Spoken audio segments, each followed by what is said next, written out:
You're listening to The World We Want, the NAAEE podcast from the North American Association for Environmental Education. Like what you hear? After the podcast, head to our website at naaee.org for professional development, educator resources, and tools to incorporate environmental education into your broader teaching strategy. Before we dive into this episode, a quick invite. Join us the first week of October in Portland, Oregon for our annual conference. This year's theme, Imagine If, because imagination is where connection, action, and change begin. We'll have more than 400 inspiring keynotes and sessions, engaging workshops, exciting field trips, and more. This is your opportunity to network with education professionals and changemakers from around the world. Register today or learn about sponsoring and exhibiting on our website, naaee.org. See you there.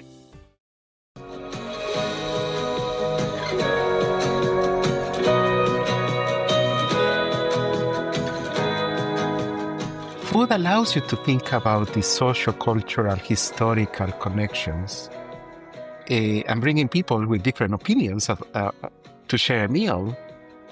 Again, nature, we are all living in this planet, right? And so it offers a common experience. Welcome to The World We Want. Hi, I'm your host, Jerry Ellis. I love food, not just for its amazing flavors and variety, but because after years of traveling the world, I've discovered that there's a magic in food, in the way it brings people together.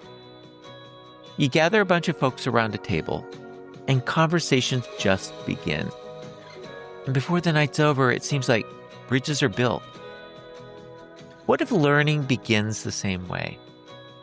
With shared experiences, with curiosity, with a willingness to listen. My guest today, Dr. Diego Román, asks us to think about one more part of that story: language. Most of us think of language as simply a way of communicating what we already know. But what if language also shapes what we notice, who feels welcome to participate, and even how we care about the world around us? Diego's work brings together language, science, and environmental education in ways that are reshaping how many educators are thinking about learning. His own journey has taken him from Ecuador to Honduras and across the United States, teaching middle school science, studying educational linguistics, and working alongside communities whose relationships with nature are rooted in the very different ways of seeing the world. As you'll discover, it's not long before our conversation moves beyond language and becomes a conversation about something much more fundamental. Nature isn't just something we learn about. It's one of the last places where people with different lives can still learn from one another. Just before we jumped on, I asked Diego, does the language we use shape the way we understand science and the way we understand one another?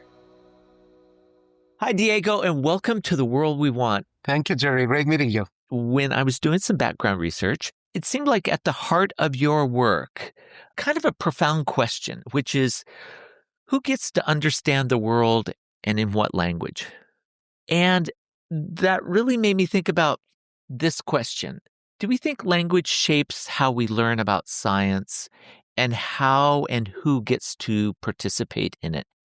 That is a great question. So my work is located at the intersection of linguistics and environmental education. And environmental education, I see it as part of science education in kind of broadly defined, even though there are particular ways of thinking about environmental education. But thinking of environmental education as part or connected with science education, I explore the way we talk about the natural world. So when we think about language and the natural world, we have the role of the speaker, the language producer, the message that is communicated, and the listener or the learner in the context of science education. So I think about this in those three dimensions, right? So for example, the message, what messaging are we communicating about the natural world? the framing that we're using to think about nature, to think about the environment, about sustainability, about the issues that the planet is facing. And then I think about the other two dimensions. Who is producing those messages, the language that is used to produce those messages? And I think about the communities who are on the other side, right? Who is listening and reading, writing, or consuming that language. So when you think about it in that way, I look at, number one, what we are saying about the environment, whether we are framing it or the frames that we use to think about the richness of the communities that protect and sustain the environment, like indigenous communities in different areas of the world, like the work that they do? Or are we focusing on the exploitation of natural resources, and whether we are positioning, for example, on those two ideas as the richness of communities, as the richness of nature, and how we are discussing ways to protect it, to sustain it, and who is doing the sustaining and who is doing the exploitation of these resources. Then I think about who produces that language, right? Like the way I was describing it, like who has the power to create the messaging, to produce textbooks, to produce online resources, and what ideas do these communities, do these people have about nature and about the different communities that live in our world, like not only human communities, but also plants, animals, and other organisms. So I think about who is the producer of the language. And it's very much connected to having financial resources and the power to produce materials, which already gives you some type of bias into the type of messaging that we are hearing about nature. And then I think about who are the consumers or the listeners or the students who hear those ideas. And I think about, do they have the resources they need to also discuss those ideas from their own perspectives? Like, are we including everyone in the production of this messaging about nature and about ways that we can protect it? Or are we only hearing from a particular group of people who have particular ideas about how this should work? So I think about language in those three dimensions, about how, like, the idea that we're communicating, listener and a speaker, if we think about oral language, or reader and writer, if we think about written language, and how do these three dimensions connect in relation to discussions around nature? So when we think about it in that more multidimensional perspective, then we can think about develop a more critical type of idea or awareness. And by critical awareness, I mean a more informed perspective that considers these different layers that go into the communication of ideas. So it's not just the idea, but we need to consider the perspective of the author of that idea, the communicator, and who we as listeners, who we are in receiving that message. So in terms of nature, I have found that when you approach the language that is used in that way, then you see these differential dynamics that exist between the consumers of language and the producers of language. For example, in my work in academia, we think about where textbooks, where papers are published, and where those papers are read and used. And we see that the global north, like developed countries, have a far greater number of journals and online media resources, even to discuss situations or nature-related topics that happen in the global south, like South America, Africa. So when we think about, even if it's about the region, it's still produced somewhere else. So even that gives you perspective of the importance not only on focusing about what is said, but about who is saying and who is reading that. So yes, to answer your question, language plays a huge role in the way we think about nature. You're originally from Honduras? I am from Ecuador originally, but I lived in Honduras for 4.5 years for my undergraduate.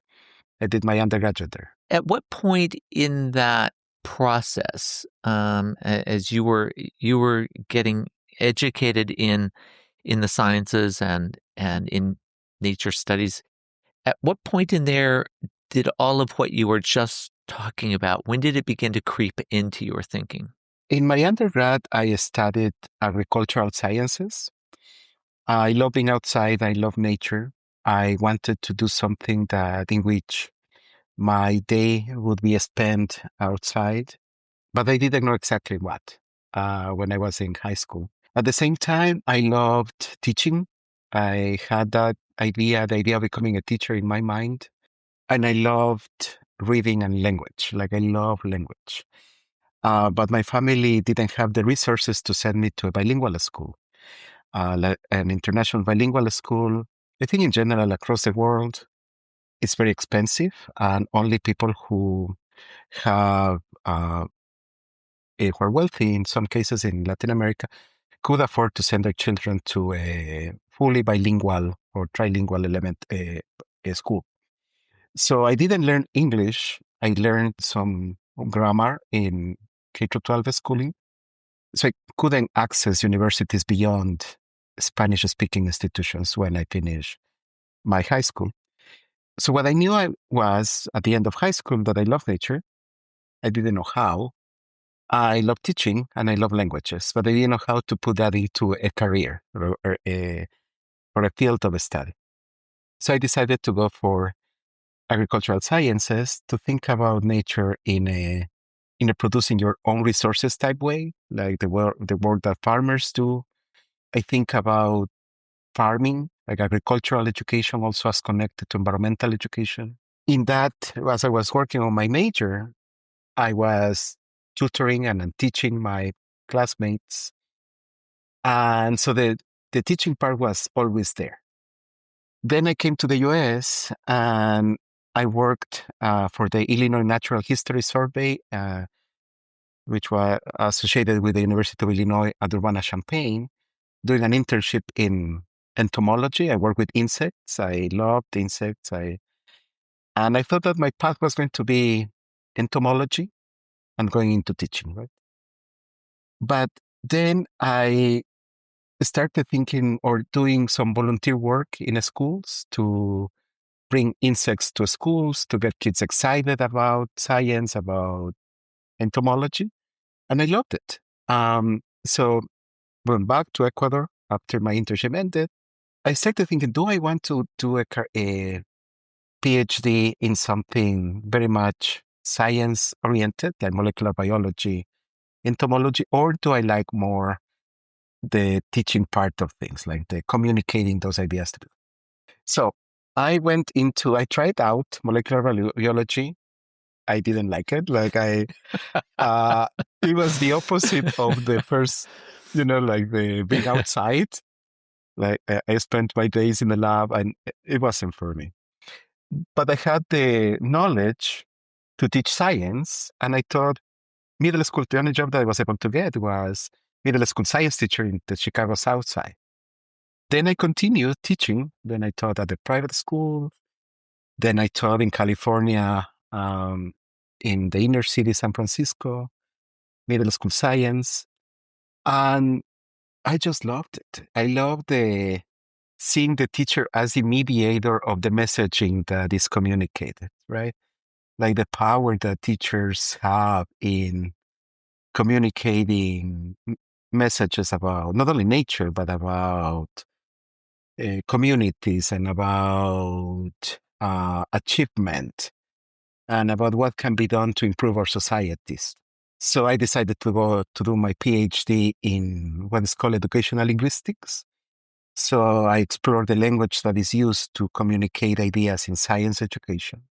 I was very lucky to work with amazing scholars one of them, Nicole Doyle, she's a professor at Stanford who does environmental education. My former advisor, Kenji Hakuta, who He's a member of the board of directors of NAAA. He's a psycholinguist, but he loves nature, so he does a lot of work in national parks. Jonathan Osborne, who was thinking or works on how we create arguments in science ed. At the end, I was able to, and I think that I was just very lucky that life guided me in a way that I was able to connect these three areas, right? Language, teaching, and nature in communicating science and exploring how topics around nature are communicating in the schools.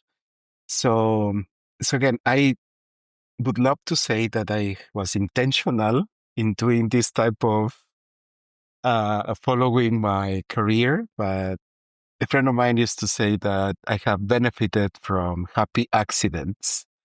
And it's very true, like happy accidents of meeting people who believed in me, who were interested in the work that I do, the type of experiences working in schools, in different countries, living in different regions, has shaped the way I think about these topics. I think in all of the people that I've talked to on this podcast, The World We Want, I don't think any of them took a direct path to where they got.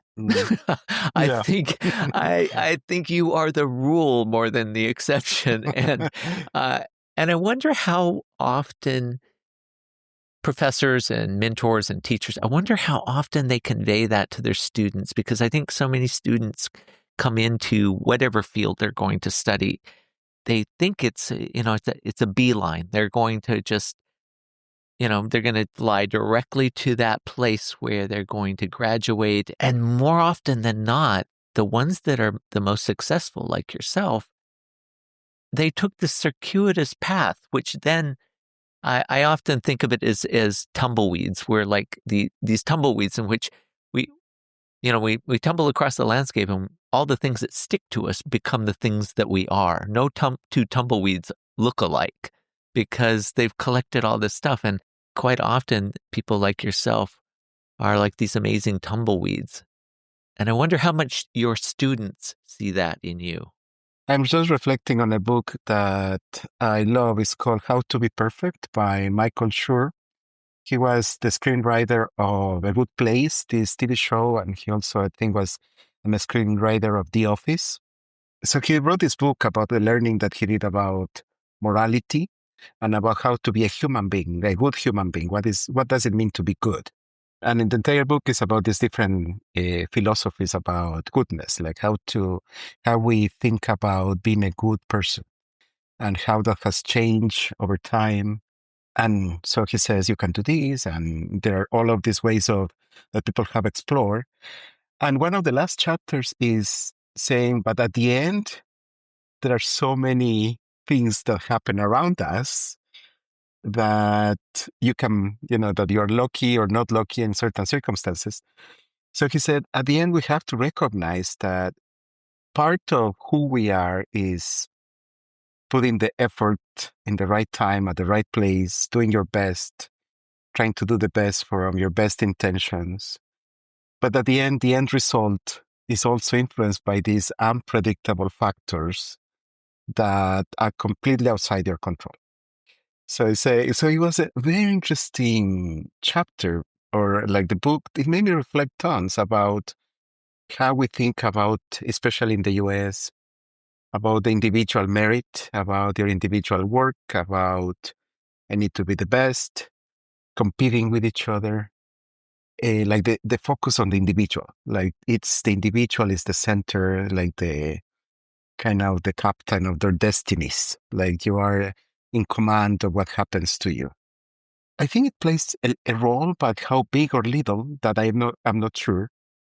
But at the end, we are influenced by living in these communities, in these societies. The work that someone else does impacts me, or what another person do or does impacts the way I live, how I think about the world, the type of actions that I want to take. So I communicate to my students that, yes, you have to invest in yourself. You have to be the best that you can be. But you also have to acknowledge that we live in a world full of unpredictability, and that we are members of these larger and larger structures that influence how well we live, what we think about living well. And this interconnection is what guides our development, like who we are at the end. Like the stories, how we connect, the me being a member of that or being part of that, how we interpret that into the actions that I take to grow and to become a better professional, a better human. So it's not a simple answer. So that's what I said. You can. I wish I could tell you. The more that you study, the more successful you will be. But in my case, it has depended on so many external factors, like meeting amazing mentors, being at the right place when there was a job opening that I was qualified for. If you were teaching environmental studies, nature studies in Ecuador or Honduras versus the US, is there a vastly different approach you would take? I would say that, so I work with indigenous communities from the Andes, Quechua communities. They speak the language Quechua, Andean language. So when I work with them and I work with one particular school in the Galapagos Islands that was created by an indigenous community from the Andes that migrated to Galapagos looking for opportunities to work in different areas of the tourism industry. So when I have talked with teachers at that school, with the principal, the emphasis is on the community, right? Like the emphasis is on, I am working hard because I want to benefit my community. In more Western types of education, like the US is one example, but Latin America, I think, beyond indigenous schooling has very much been influenced by this approach, this Western type of education. It's more about the individual. Like if I succeed, then my success I can bring that success to my family and my community, but it's not as strong as the one that I find when thinking or working with indigenous schools, in which success is defined of the community itself. Like I succeed when my community succeeds, when we live, where the places that we live are better off because of the work I do. But my individual success is not the center of why I put all of this effort to continue studying or getting a better job. So that was very much salient to me when a colleague of mine and I went to Galapagos, and we visited different schools, and we were asking principals about the approach of their schooling. And in the more Western type schools, like the principals were saying was, we are giving the students all the tools they need to succeed. The idea was your success, right? Versus in the indigenous school, the idea was, we are teaching these students so that they become better members of the community and we can all succeed. So it's fascinating to me like both of them were trying to, develop and grow as students, as people. The goal was communal versus individual, or at least the communal was not as prominent in the other side. In the a more Western type education, the communal success was kind of an effect of my individual success, but was not the central goal of that. I'm really curious as to how that impacts environmental education, nature education. And there is a wonderful paper by a really good friend and colleague of mine. He's an amazing scholar. His name is Noah Feinstein. He's a professor here at the University of Wisconsin-Madison.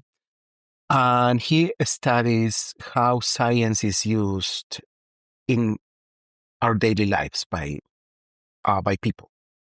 And in that paper, he argues that we use science according to the communities that we belong to. So we don't just use scientific knowledge or ideas about nature individually. we use science according to the social groups and communities that we're part of. For example, if when I lived in Texas, like I lived in Dallas for 5 years, in Texas, people tend to drive big cars. And even though I think about, for nature, it's better to have a hybrid car, a small car, I thought, well, is it really that bad to drive because all of my neighbors, all of my friends were driving a big car. And I wanted to be seen as part of that community. I wanted to be accepted. So I start creating these rationalizations of driving a big car. Right? Like I am not going to drive as much, anyhow. So I saw that clearly. Like knowledge is not equated with action.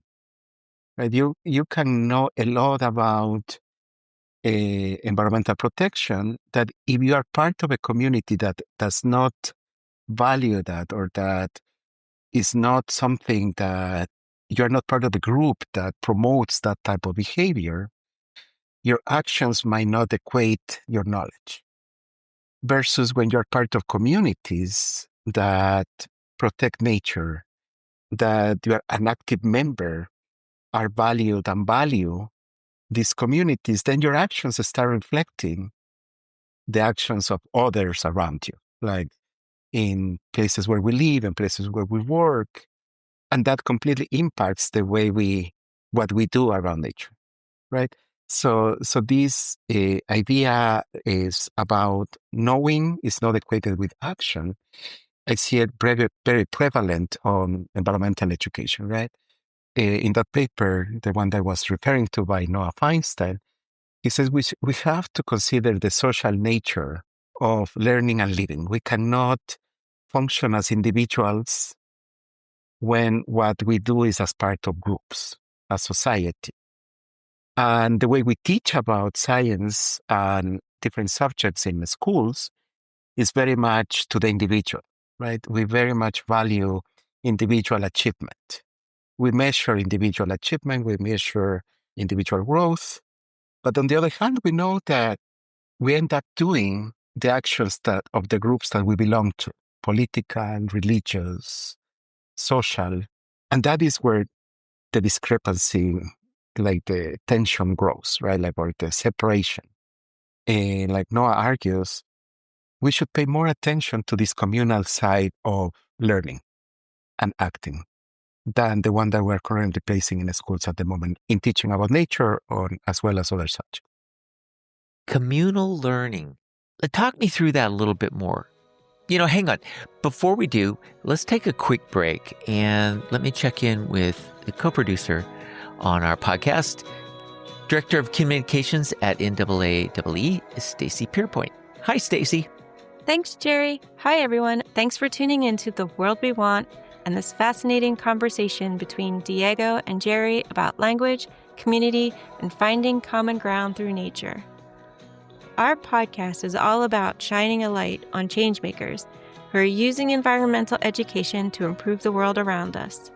At NAAEE, we're working with educators across the globe, like Diego, to create a healthier and more sustainable future for all of us. And of course, we'd love to hear from you. Email us at podcast@naae.org. If you feel inspired by what you've heard, please share this episode with your friends. Also, if you could, take a minute to rate and review The World We Want. It makes a huge difference. And if you want to learn more about our mission and how to connect with and support us, visit our website, naaee.org.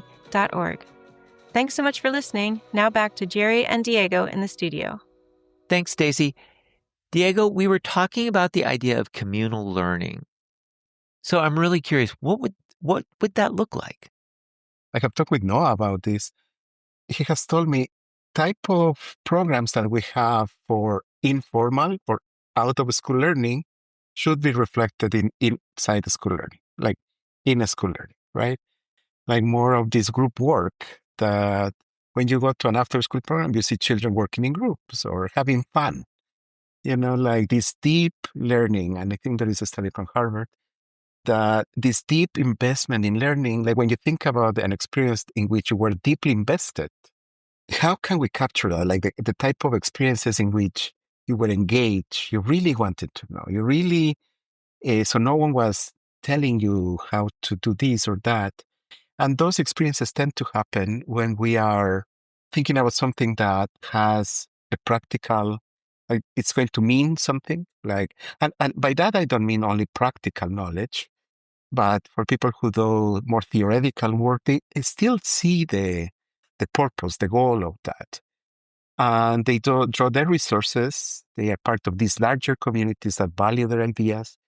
So I think it's connecting the communal, the societal, the social aspects of learning into systems that have prioritized the individual knowledge, right? That sometimes my students don't see the point of discussing a particular idea. In nature, it allows us to work together to do something, right? So I think nature, in that sense, offers a wonderful context for that to happen. But I think we are still thinking about that in education, about how can we resemble lessons in a school, classes that reflect this engagement, these ideas about communal work that sees you as part of a social group that cares about this particular goals or objectives. I'm hearing curiosity at the base of all of this. I mean, I'm thinking about your growing up where you did and the social nature of learning there in agronomy. People learn by following their parents around, their cousins, and their elders around and seeing how a seed is planted, how a field is planted. They're not going to a book somewhere to learn it. It doesn't seem maybe at the time like mathematics and physics and geometry, but if you're learning weaving from your mother, you're that's a social event and it's a curiosity. I want to know how to do this. Mm-hmm. And that's where I wonder if, leaning back into the sort of a textbook approach to studying science and nature, there's not a lot of socialness in this. Or if I'm staring at a screen on a computer, Yeah. It doesn't leap out with curiosity. I completely agree. And I think that is the experiential learning part. Like when you are embedded in the context in which an idea is explored, and you have the chance to discuss that with someone, with a teacher, with your peers, that idea also draws on your curiosity, on your prior knowledge about the topic. That kind of, I think it's like part of this learning process that the schools do not reflect for the most part very well. So I'm just thinking even now with all of the race on Zoom and all of these platforms, now we don't even have to be with other people learning, even if it's individual. Now we are by ourselves at home learning, and that was exacerbated by the pandemic. It's even more now. We are not part of these larger groups of people with whom we can discuss and have ideas about topics that really matter to us, right? That then you can continue exploring on your own. But we are not, we are in a time in which we are living less and less as part of groups. There is this book by Robert Putnam, Bowling Alone. I don't know if you're familiar. No, I love the title though. It's a great title. Yeah, it's a very good. Yeah, it's a very good group that says in a few decades ago, Americans used to be part of various social groups, like bowling groups, but the number of people who now belong to communities has decreased exponentially. And he traces it back to the invention of the TV, or the TV and having a TV at home, and then is having a cell phone. These devices that have allowed us to become more and more isolated. That now not only we have this approach to the individual growth that is prevalent in Western societies, but also technologies that allow for this isolation even to further degrees. Like now we can be at home and don't see other people and still function. Versus in the past, it would have been impossible not to be part of groups. So I think that is a huge aspect. And there was an interview of Robert Putnam on PBS, and he was saying, and that is part of why we have this very much polarization that we're experiencing now, because now we don't have to get together to people with whom we don't agree with. That we can live separate lives, parallel lives, that only we can talk to a choir, versus having opportunities. Because when we think about social, I don't mean social of the same type of people who believe like you. I think social groups or communities in which you are asked to explain your argument or why is it a good thing to protect nature to someone who may think differently, right? So the more that you're asked to provide your story, your claims, your ideas, the more that those ideas are refined and your argument is improved. But we are lacking that right now. In our society, we have become more and more isolated in terms of our beliefs or ideas or opinions, which again creates polarization and builds on this idea of the individual rather than the community, right? So I think there are all of these kind of consequences of not being able to think about the community rather than the individual that technology had just exacerbated, that the pandemic put into kind of these methodologies, these platforms that are not conducive to a more communal approach to what works for us as a group, as a community. When we trap ourselves in these cocoons of perspective, how can we break out of those knowing that? We've been talking for a few minutes about that. You in Texas with the big car and feeling you wanna belong. And I can see that happening at every social level. I think we want to belong. And even those who appear to be on the outside, they actually just want to take a leadership role, but they want to be in a group. Their leadership role makes them look like they are on the outside, but they actually just are at they're at one point in the group. I wonder if we can use nature-based education, environmental education, whatever term we want to use for that. Collectively, I think of it as just science. It's the thing. It's the air we breathe. It's the food we eat. It's the land we walk on and the ocean we swim in. I'm wondering how we can use that connection to break out of that cocoon. Nature is so brilliant at showing us different perspectives to get things done. It's so brilliant at showing us how networks survive and how they strengthen, how they build immunity to disaster. And it seems like we should be able to use that. I totally agree. And I think, for example, in thinking about agricultural education, right, as part of environmental education, inviting new communities to dialogue about experiencing nature, right?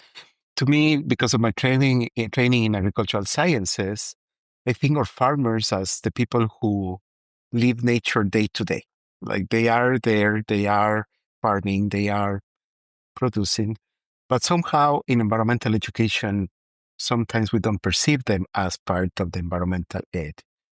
We think sometimes about environmental education as hiking, canoeing, biking, which is important, but it's just a different type of experiencing nature, right? So there are, as you were saying, there are all of these ways to experience nature, to live nature, to think about it, to learn about it.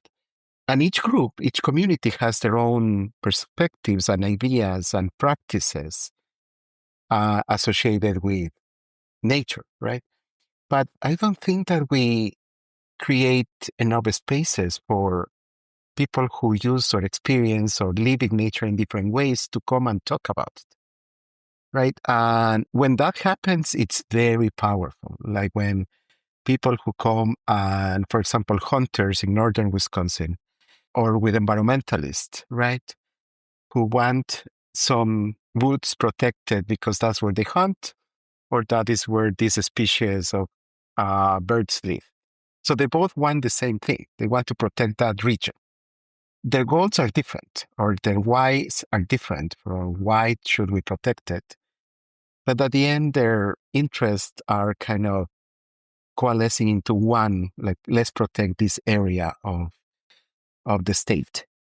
So, but to that to happen, we need to hear from different perspectives, right? Even if it's, as I was mentioning earlier, like I recommend my students to have your paper read by someone who completely disagrees with you, because then you will identify the places in which your argument is weak, where you should put more emphasis or we should put more evidence or ideas. Versus if you are speaking with someone who completely agrees with you, they're not going to challenge your argument. They already believe you, they already agree with you. So there is no need to further convince them. But when you find someone with whom you disagree, you need to come with, and what about this? And what about that? And have you read this? Have you read that? Which in turn strengthens your knowledge of why you should protect this area to this thing. But that is happening less and less, like, because we are mostly talking with the same type of people over and over. That creates this polarization, right? Like, because we don't know how other people think many times, or why do some people don't want to do this or want to do that. So there are a couple of initiatives. Stanford University, they have now a program that puts together people who have different ideas and to dialogue with each other. Here at UW, we have also that. It's called the Deliberation Dinners, that bring students from different political perspectives or religion or different dimensions to have dinner with each other.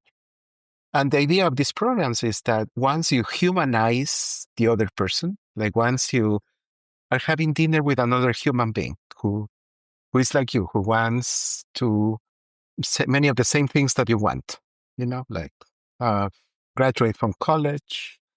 So you start realizing that there are several things that unify us, that we disagree in other ideas, which is part of being human. And then we talk about it. And then that gives you a perspective of, I never thought of that. And then you can explain your thinking. And once you're explaining your thinking, then you realize that some of your thinking might be based on not on strong ideas, that you might need to do some more work in strengthening your argument in those areas. That is only possible when you bring together people, particularly people who differ or think differently from you. So, and I think nature offers that. Again, hunting or fishing or hiking, with agricultural education, rural communities, water sources. So can we sit at the table and think about and talk with each other? And I think that, going back to a few minutes ago, the problem is that now we are doing that in online media. Sometimes someone posts a comment on Facebook and that person is immediately attacked because there is not human element, right? That when you are with each other, so all of this research has shown that online environments tend to be very hateful in many ways. There is a lot of hate because you don't see the human. You can say things without seeing that person's face or without knowing who that person is. Versus when you're with someone, then you start, again, humanizing the person and the dialogue becomes far more relatable and productive. So I think there are all of these elements that nature-based, place-based can offer to create these spaces for dialogue across different. It's very difficult, I think, to be violently argumentative over a meal. It's an interesting platform, and it also stretches us back into the very basics of what we need on this planet. Healthy soil, healthy water, all those, the core elements of why we even bother with trying to teach environmental education. Yeah, no, food offers, connects you to your roots, right? Your cultural roots, who you are as a person, sharing a meal. I was just reading a book in Texas about meat, of course, about barbecues. This book was just tracing or thinking about barbecuing across the world and how consuming meat was always a social act, saved for very special occasions. Because all of the work that is required for someone to, or for a group of people to go and hunt, and then because you couldn't preserve the meat for a long time, you had to consume as much as possible. When the hunters brought the animal, it drew the community, right? And like people sat together, were with each other. And so it's thinking about that, right? Like meat wasn't meant to be consumed every day, each meal, because of all of the work that takes to gather. And many indigenous cultures, think about it as they are consuming meat. So food allows you to think about the social, cultural, historical connections. When you take a moment to think about what you were saying, where this food is coming from, who is producing it, what does it take to have it on my plate, and then you have all of these perspectives, right? But having a conversation around it, or using that as the context of larger ideas about life, is fascinating to me. So I'm bringing people with different opinions to share a meal. Like what you were saying, kind of makes you consider that we are both sharing the same food, in the same table at least.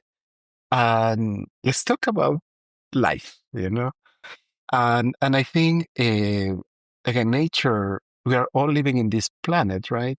And so it offers a common experience to at least start the conversation. And I think what we're lacking right now is conversations around topics that are important, and learning from each other about how to go about that.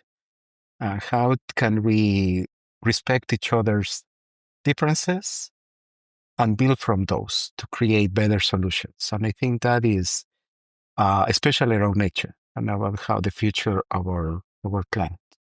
If you pose that question to your students, what would you think some of the responses? Would it just be blank stares at you? Or if you propose, like, if you said to them, how do we start those conversations? Have you asked that before? I have talked to my students about ideas that I might be exposed to. So who we are opens doors for us to be part of certain conversations and communities. So I was telling them, so being who I am a member of particular communities, right, or groups. But who you are might allow you to enter different communities and groups that I couldn't enter because of who I am. Right? So I asked them, when you find ideas, please go and talk to other people about them, right?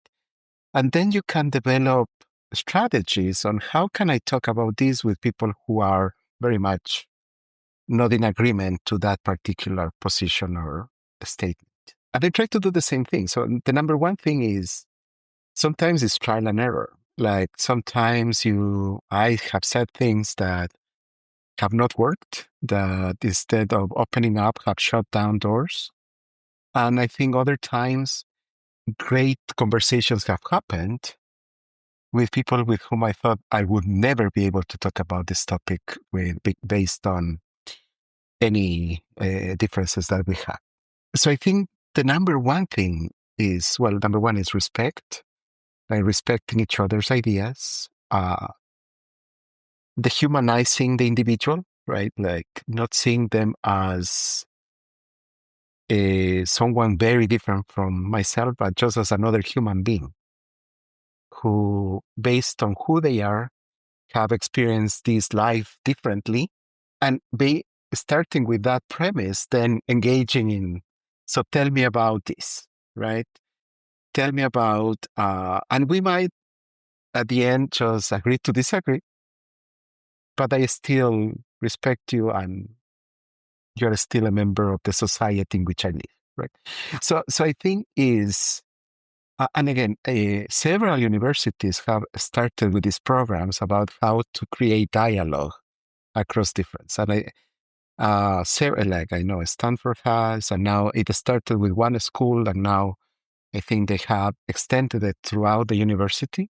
as a requirement to how can we create dialogue based on respect and respectful disagreement, if that could be the case, or that would be the case.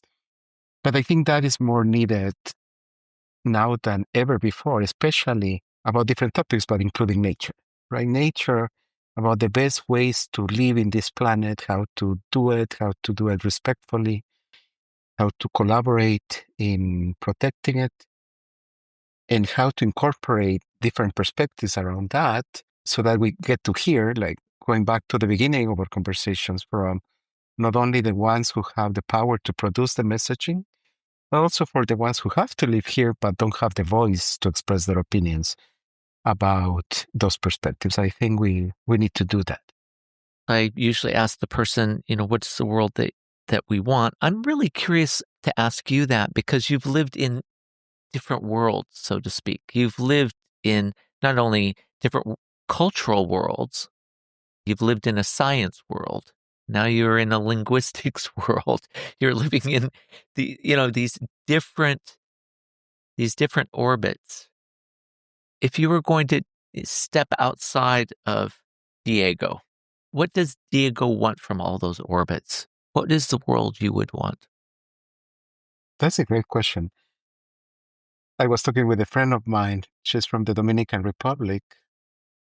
And we were saying that immigrants live 2 or 3 lives into one single lifetime.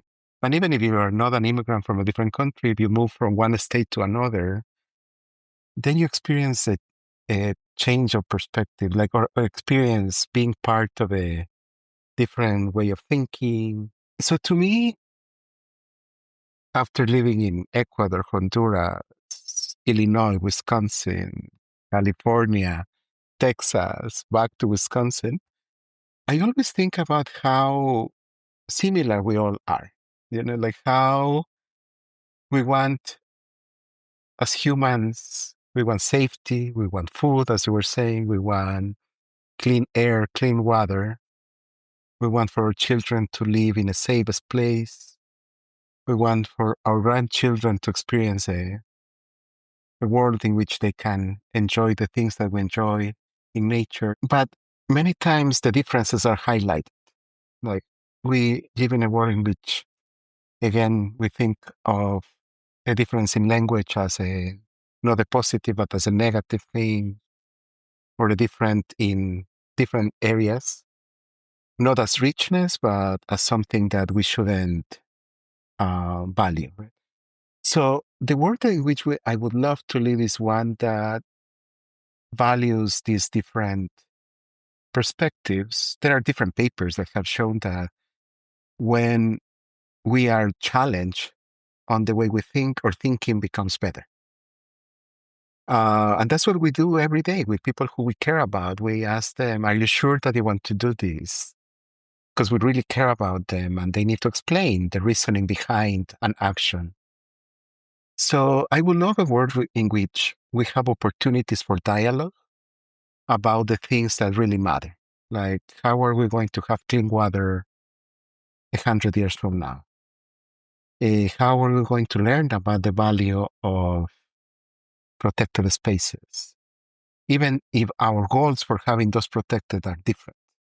And how we, from my field in education, can create those spaces for children in schools that their voices are heard, their community's voices are included in these conversations, so that in many ways, as I was mentioning before, the education that we provide also reflects how we, like what you were saying about curiosity, that is starts with curiosity, it starts with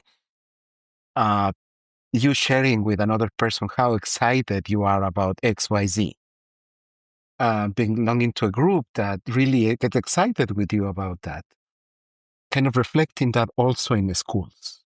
Like those things that happen outside the schools usually, that you have to be very intentional in finding the group for you. We should have more opportunities to do that in the schools as well as outside the schools. But to me, it starts with this respect, with the kind of reflecting that also in the schools. Like those things that happen outside the schools usually, that you have to be very intentional in finding the group for you, we should have more opportunities to do that in our schools as well as outside the schools. But to me, it starts with this respect, with this dialogue that we are all responsible for creating those spaces. Diego, thank you very much. I really appreciate you spending the last hour with us on The World We Want. To me, this is one of the richest conversations we have to be having with one another, and definitely talking about our differences, and not just so we can get past those differences, but it just creates so much elasticity in our thinking, I think, that it just makes us stronger and more curious human beings. So thank you for everything you shared. I really appreciate it. I love the journey. Thank you. Thank you for inviting me. I want to thank Diego for sharing his decades of experiences and the insights gained into how we use and think about language in learning to live together, and how environmental education might help build that bridge. You can discover more about Diego in the accompanying blog on our website at naae.org/podcast. As you've just heard, environmental education is as multifaceted as the diversity of guests we have on our podcast. To explore more, subscribe to the World We Want podcast on our website or wherever you listen to your favorite stream. And we'd love to hear from you. What resonates? And is there an aspect of environmental education you want to know more about? Let us know. With any luck, we can follow up in a future podcast. Write us at podcast@naaee.org. This has been The World We Want, a co-production of the North American Association for Environmental Education in partnership with nonprofit Globio, and with generous funding support through the EE 360 Plus program. I'd like to send a special thanks to our entire podcast team, Judy Browse, Stacy Pierpoint, and Jimena Cuenca, for all the work they do in putting this podcast together. And I would like to thank you for being a part of The World We Want. We hope our conversations inspire you to take action in your world every day to ensure we build a world we all want. I'm Jerry Ellis. Thanks for listening, and thanks for sharing The World We Want, an NAAE podcast.